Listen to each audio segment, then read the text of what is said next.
How's it going, people? Simon Slapper here, and it is Monday, which means update day, and today we see the addition of the boss practice modes, as well as the instancing improvements, and a few other little things, plus the patch notes, because, you know, always patch notes.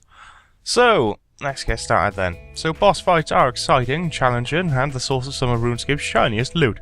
For the level of difficulty can make them off-putting to newcomers, etc, nonsense. So, boss practice mode is being added to the game. So what is boss practice mode?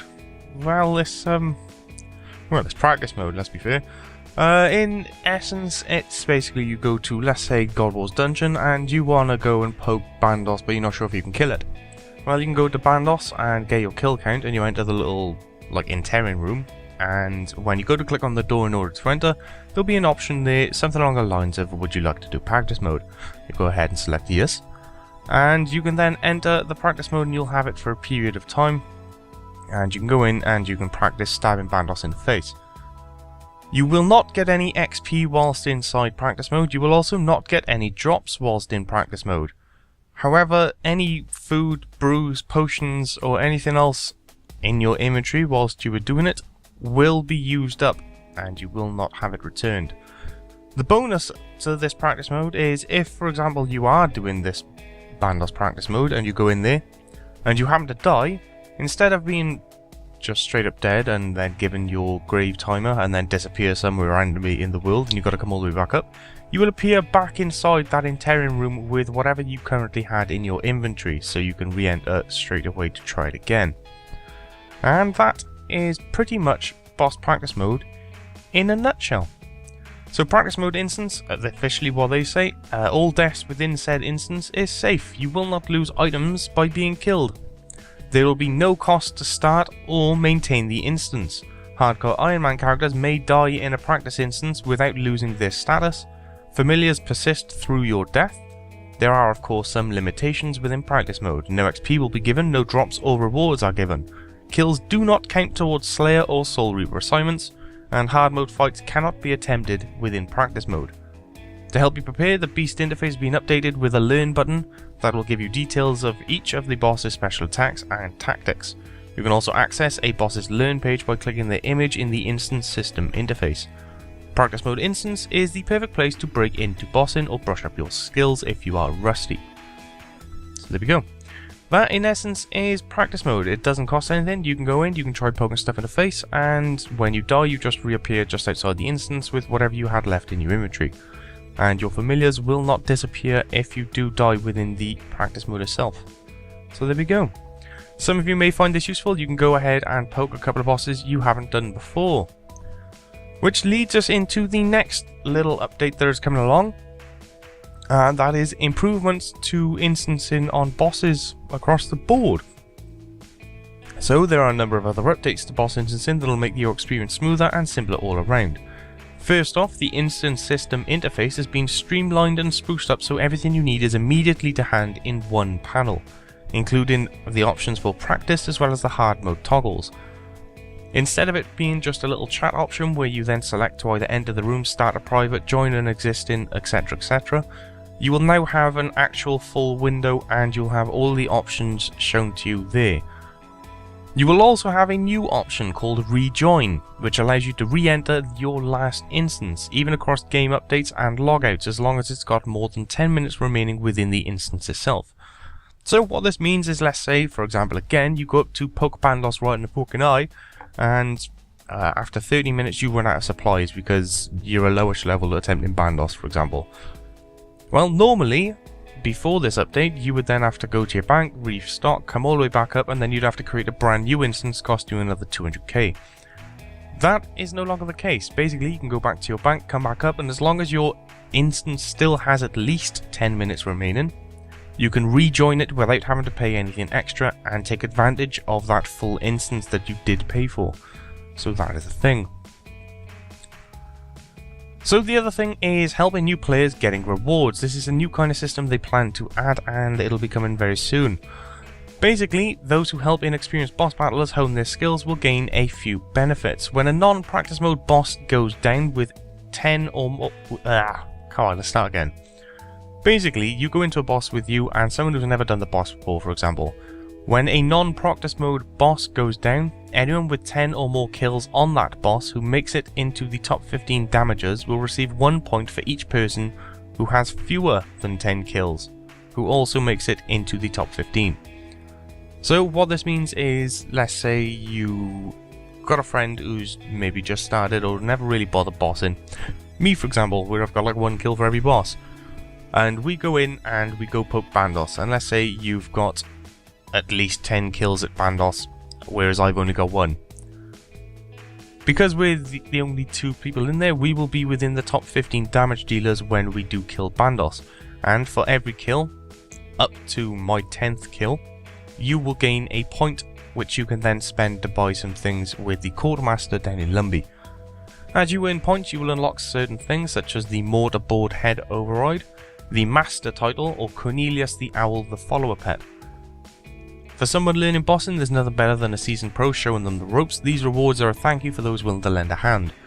So for things like, example, the God Wars dungeon bosses, next for example, if someone asks you, do you fancy taking me along a next or teaching me next or something, you could take them along, you gain the points, and can actually gain something from helping out new bosses and things along those lines. So it's a little something. It's nothing monstrously huge, and it's no like, oh my fucking god, this must be done right this second, but there's a few little nice things you can get from it. There are some other rewards as far as I'm aware, although off the top of my head I can't remember, as the BTS stream was quite a long time ago.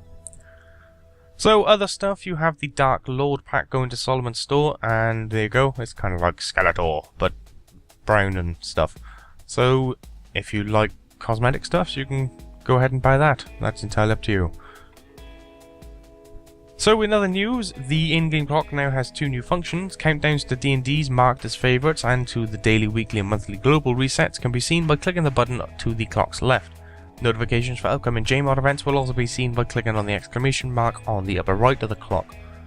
The Ninja teams also brought a few other little things. You can now use quick chat to show Slayer and boss kill counts from new combat categories, and the Gothixian Cache D&D will now show the number of players transformed into Krez.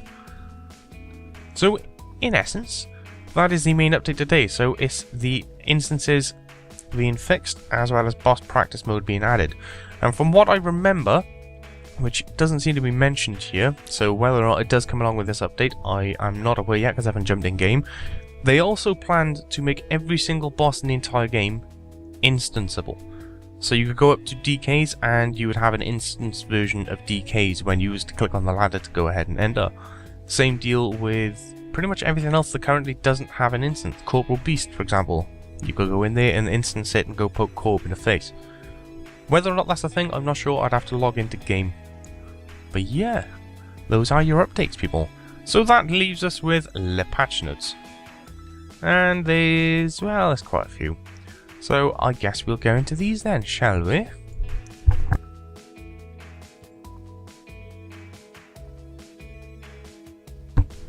So let's get started then. So graphic wise, the strength skill KP mode's been amended to better position the barbell with the player's hands. A minor graphical issue with the roof of Artisan's workshop's been fixed. Sunken wall pieces have risen up from the ground in the Evander's tomb. A one-way window in the Big Heist Lodge in the Desert Bandit camp's been fixed. Shelves within the Blue Moon Inn no longer float. Moving on to your skills and minigames, tipping Ascension arrows will now open the correct Make X menu instead of the bolts. The chances of receiving Gemstone Casakis and Tengu Suba's Voyagers has been improved. Some information on the port statistics section of the Captain's Log has been moved around, and the Make X interface will now open correctly if the player has materials to make 2 different potions, but can only make the one. Moving on to your quests and achievements, the icons in Elemental Workshop 4 Pillar Puzzle have been reworked to make the icons more easily distinguishable to assist colorblind players. A typo in Nomad's side questions during Dishonor Among Thieves has been fixed. Players who try and leave the Corporal Beast cave after the Summer End quest, with the cave collapsed within the real world, will now get a message saying they are unable to leave as it's blocked. Moving on to the miscellaneous goodness. Unfinished herbal tea mixes are now tradable. The Ceasing Akiba and Maki Guy have had their speed rating changed to match other ones and magic offhand weapons. It is now only possible to save a bank preset when standing near your bank. Prisoners combo pots below 6 dose have had their death value adjusted. It is no longer possible to bank dungeoneering items with the magic imp box. The siphon ability will now correctly skull players within the wilderness when they're used. It is no longer possible to stall damage with melee potions. Dragonbone gloves now retain their strength bonus of Culinary Mancer Gloves 9. A force walk tile at the borehole entrance has been removed. Tooltips for the abilities Assault as well as Fury have been corrected. Legendary pets will now only scavenge for items dropped by NPCs killed by their owner or items dropped by their owner. Legendary pets will now only return items if the player is within range of them. Messages after recovering or saving seeds using the Scroll of Life reward now use correct capitalization. Changing sues at Ursa now states the cosmetic overrides must be removed before changing them. A space has been added to separate the words life points in the tooltips for Guthic's Blessing. A typo in Haziel's dialogue has been fixed. A typo with Dale Rocks has been fixed. Typo with Frosty's dialogue has been fixed. A typo with Seasinger's Mackie Guy has been fixed. Public messages from player mods will no longer show up in public chat if the public message filter is set accordingly. And last but not least, we got the ninja fixes. So players can now use quick chat to show their Slayer kills and boss kills from a new combat category. The Gothixian Cache D&D will now show the number of players transformed into Krez. The World Select interface can now be assigned a keybind. The World Select interface can now be reached by right-clicking the world map icon. The World Select interface will now automatically scroll to the world the player is logged into while opened. Completed rides of the 6 kills will now be shown on your adventurer's log. The options when a butler returns from unloading logs have been swapped around, making send logs to Sawmill option 1. A face south right click option has been added to the compass. It is now possible to disable drag drop-in from your inventory bank worn interfaces. This can be toggled via game settings under gameplay. And the skill tab, including player examine, now shows quest points alongside total and combat levels. It is now possible to make up to 60 mud rooms at a time, up from 10. A remove 15 option has been added to Tool Leprechaun storage. Clicking on the ship icons on the captain's log interface will now load the relevant ship interface. So all in all, not a huge amount from the patch notes. Nothing game changing anyway. Mainly just tiny fixes here and there. Let's be fair. But yeah, that is pretty much it. That is your Monday update. So you've got the new Solomon Store Dark Lord goodness. You have the help new player boss in reward system from the Quartermaster down in Lumby.